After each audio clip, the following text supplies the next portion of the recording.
Hafizah, guess what? I got job offer in Cambodia. They offer RM 8,000 a month for admin work. That sounds way too good to be true. Did you check the company? Not yet. They said it's urgent and I signed contact already. You should watch the forum on the job scams today. We can join together. Assalamualaikum and welcome. I'm Atika, your today's call for the forum titled "Not Every Job Offer is a Blessing."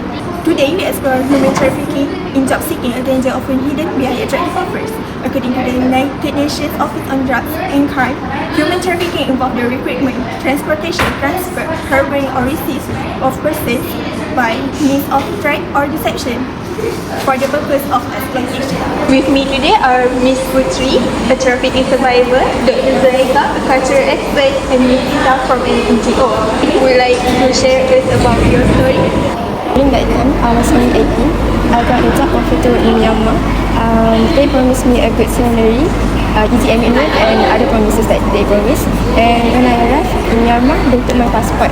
And I was forced into a scam center, working 18-hour shift. And if I resisted, I will get beaten. So I got no salary, no escape, and I was trapped there for 11 months.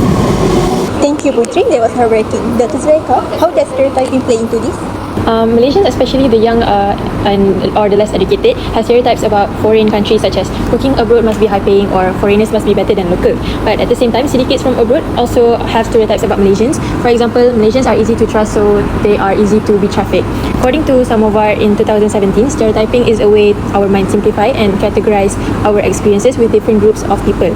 Most victims of human trafficking come from poor countries and are tricked into going to richer countries because they believe life will be better there, as said by UNODC in 2016. For example, there was news about a Malaysian teenager, she was 18 years old and was tricked with promises of lucrative jobs and trapped in Myanmar for 11 months. Stereotypes simplify complex cultural realities. In the case of international scams, both the victims and perpetrators rely on oversimplified cultural images that can lead to dangerous misunderstandings, as said by Gudikuns in 2004 in the Bridging Differences Effective Intergroup Communication. Together, these points highlight that human trafficking is not only an economic issue but also a psychological and cultural one, where biased thinking on both ends enables exploitation. Recognizing and deconstructing these stereotypes is essential for effective prevention and victim protection strategies. So thank you. So Miss Iza, how does discrimination, especially gender-based, affect trafficking?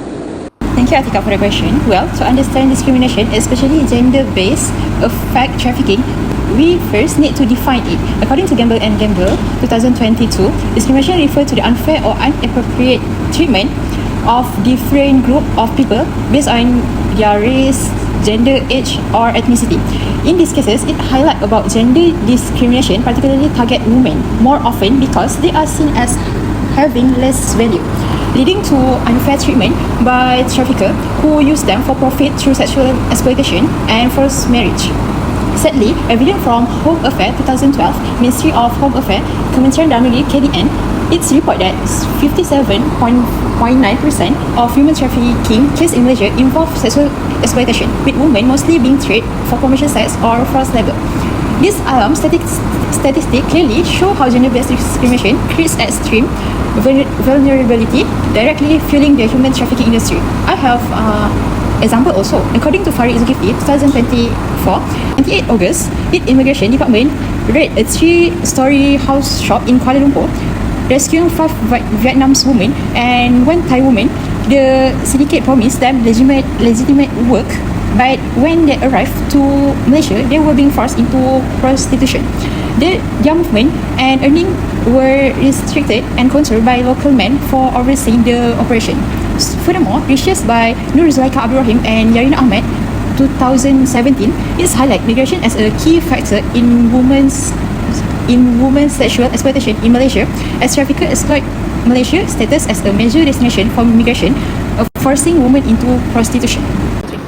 To conclude, human trafficking relates strongly to the false stereotypes and gender discrimination. It thrives on desperation, misinformation, and silence. There are some tips for you to stay safe from human trafficking. So first, always verify job offer that you get from any suspicious website through Ministry of Human Resources or embassies. And second, never give your passport to any strangers easily. So let's not be silent victim like me.